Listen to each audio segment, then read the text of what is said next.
Living alone for the first time, especially when it's unexpected, can be a daunting experience.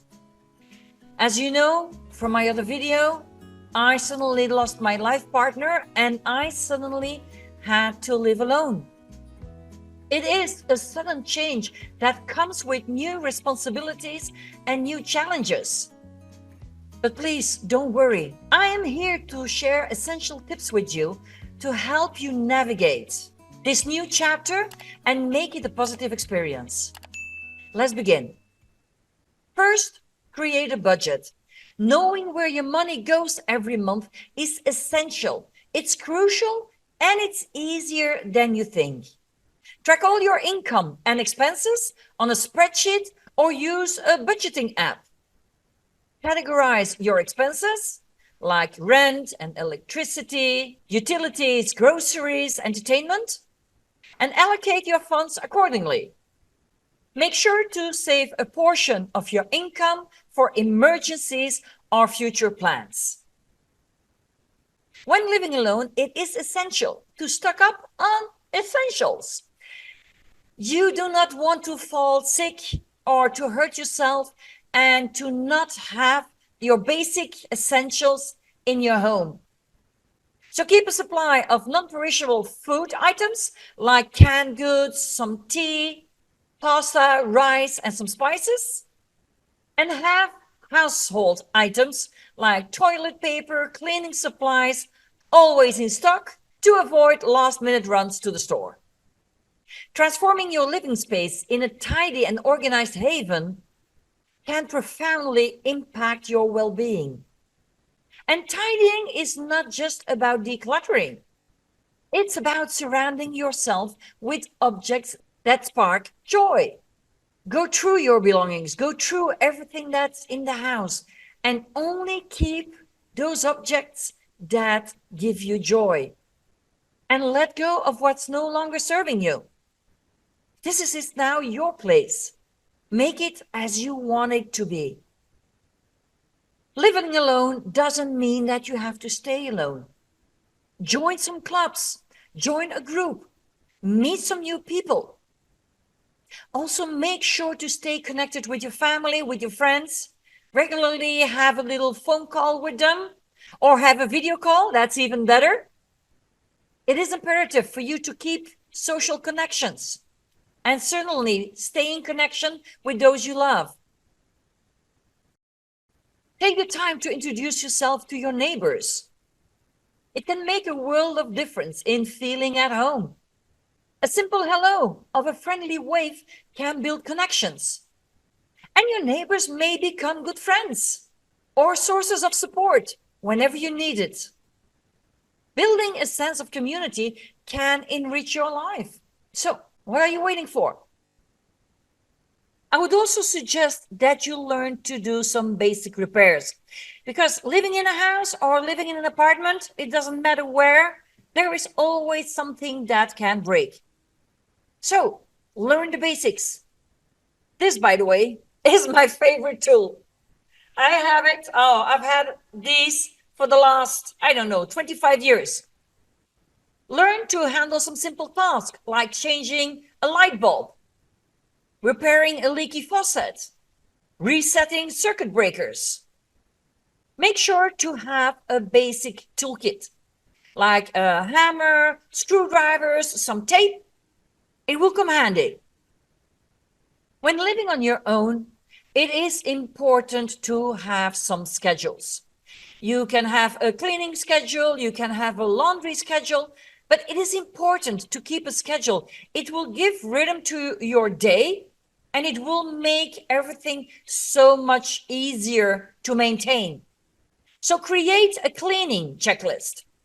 What are you going to do on Monday? What are you going to do on Tuesday? What are you going to do on Friday? By doing it this way, the cleaning will become less overwhelming. I have my day where I do the laundry. I have my day when I clean up the bathroom. I have another day when I do the kitchen. Although most of the time we clean the kitchen every day. But I mean, I'm not going to be cleaning my fridge every day. So I have it planned on my schedule. That way I don't forget it. And also that way I don't have to think about it. And the same goes for the grocery shopping. Make a list before you go. Have a look in your fridge. Have a look in the cupboards. Have a look of what you need and make a list of what you need to go and buy. And certainly don't go grocery shopping when you're hungry. You may be buying a lot more than you really need. But as I said in the beginning, make sure to stock up with essentials. I have hurt my back. I broke my back years ago. I was locked in my house for a long time. And then a few years ago, I broke 4 ribs.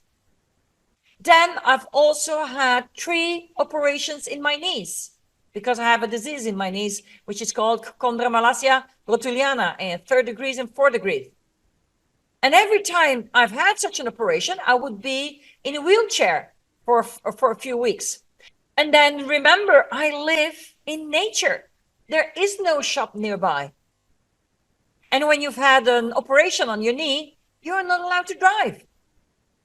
So I've always made sure to have at least a month's reserve of food in my house, mostly dry goods, just so that I could continue.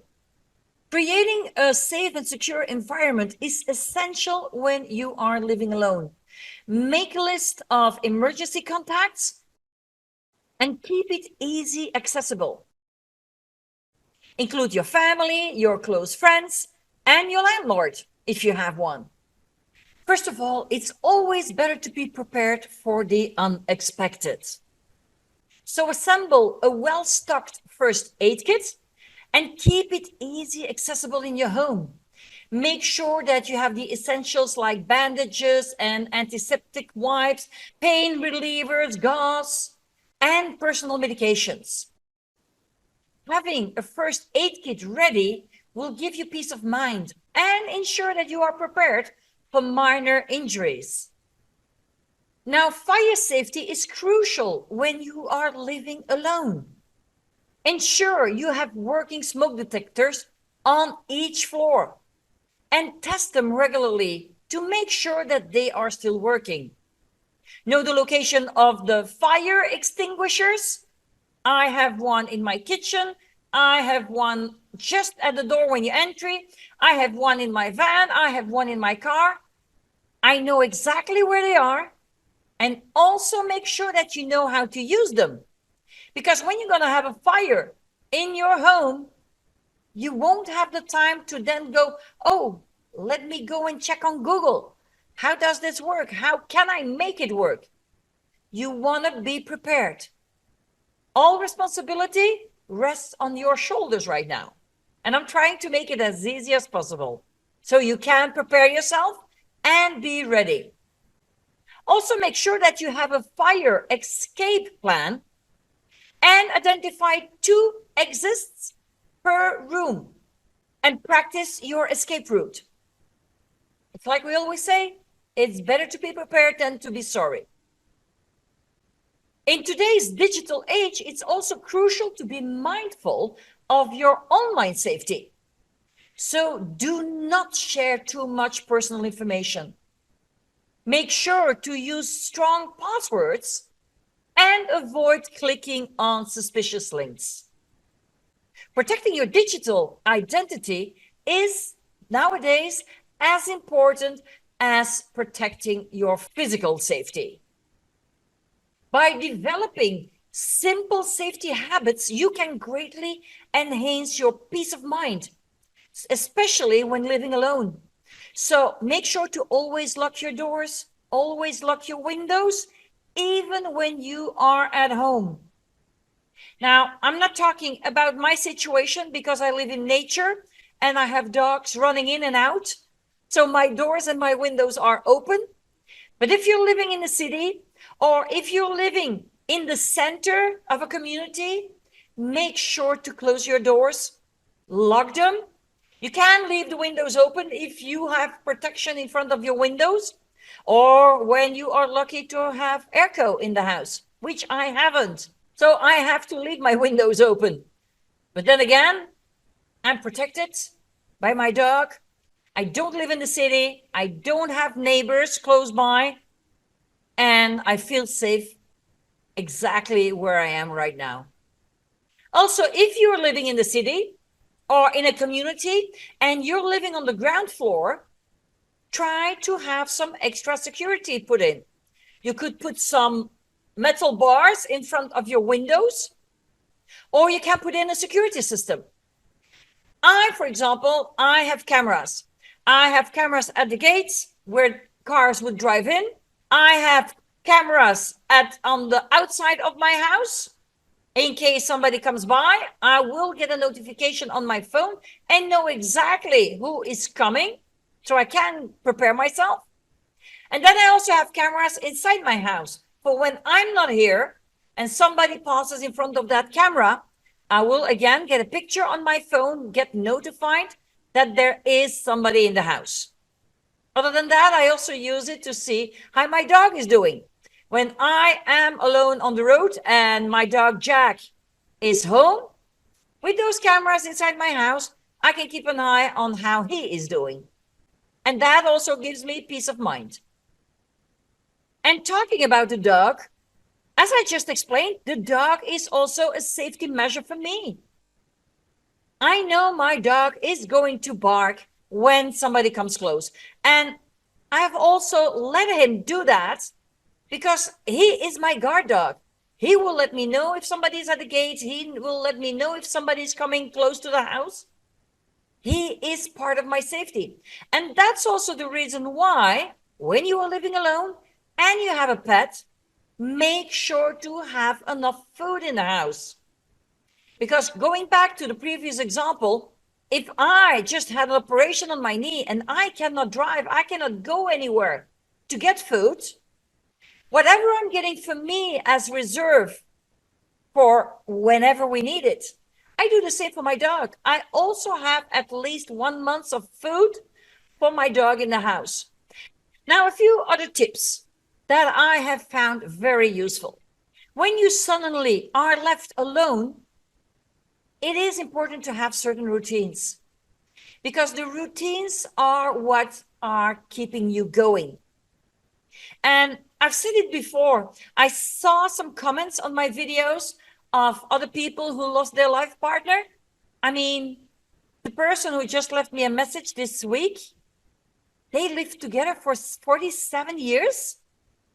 So it is a void to suddenly be alone and not to have somebody with you. So have some routines because they are going to keep you going too. And another little tip is start talking out loud. Yes, you're not crazy. And yes, I often do that in my house. If I am leaving, I'm just going to say it out loud. Do I have my wallet? Do I have my phone? Oh, you see, I forgot my phone. Where's my phone?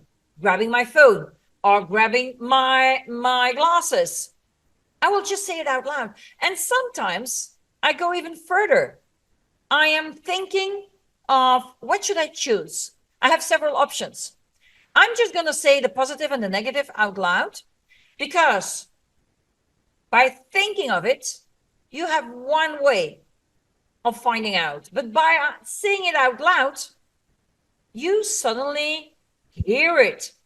And it's easier to really feel which one is the one that you should be going for. The fact is also that living alone for the first time is an opportunity for growth and self-discovery. When you choose to go and live alone, it's a choice you made. But when you suddenly, unexpectedly fall alone, it can feel so overwhelming. And I meant what I said in my previous videos. I am here to form a community with you.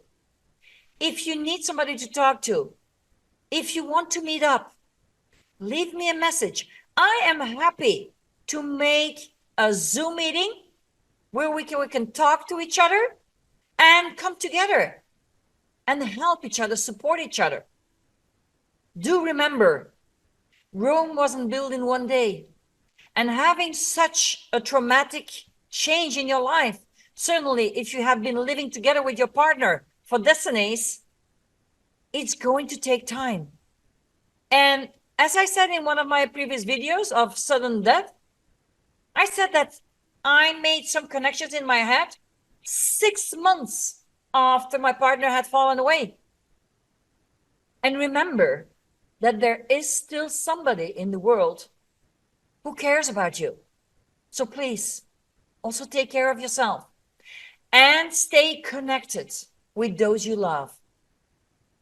They can be a support for you, they can help you, and they can be there for you. So please don't give up. You can do this. I believe in you. And please leave me a comment below. Give me a like, subscribe to this channel, and pick up the phone. Call somebody right now, somebody you love, and tell them how much you love them. I'll see you soon.